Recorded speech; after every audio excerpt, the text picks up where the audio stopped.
The chains of habit are too weak to be felt until they are too strong to be broken.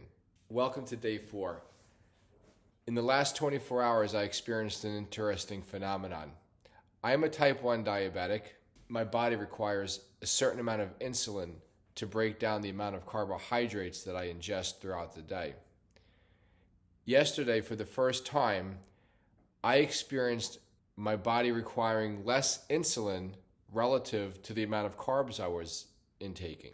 What that tells me is that my body, and really me, Billy, we're breaking free, we're loosening some of the chains of habit that were the very things that were creating our life and giving us the experience that we've been having. I say we because I'm talking about me, the person. I'm also talking about the body.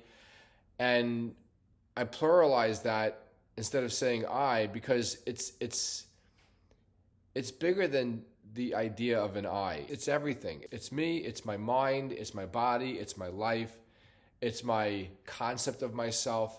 It's the way I show up in all my relationships with other people. It's who I am for you. It's who I am for my spouse. It's who I am for my mother. It's who I am for each one of my wonderful clients. It's who I am for each one of my fabulous friends. There's a we going on here. And a lot of the we tends to remain invisible, just like the chains of habit tend to remain invisible. And I also believe strongly that every act of creation is also an act of destruction. So when I embark on my journey to get to a goal weight of 187 pounds or less by the end of this calendar year, not only is that an act of creation, not only will I be required to develop new habits and new ways of functioning, I'm going to also need to destroy some of the old habits and old ways of functioning that were not going to get me to where I'm trying to go. So I'd like to just celebrate that yesterday, again, I went to the gym.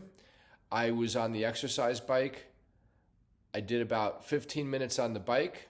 I then did about 70 crunches. I did 10 leg lifts and I left.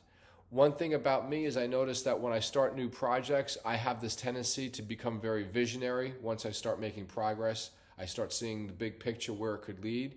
But then the thing that happens is I get hijacked by the concept of that. And then everything has to be really, really big and really complex. Again, what I talked about 2 videos ago is friction reduction. I want to keep this simple. So I want to let you know that I did some of the things I said I was going to do last night. After my final meeting, I also had a protein shake. I read a book and I got right into bed. So no grazing for this guy. So I want to thank you all for helping me to amplify my accountability. I'm blessed to be on this journey. And I'm experiencing the loosening of some of the habits that would have kept me in bondage. Thanks for sharing the journey with me. I'll see you next time.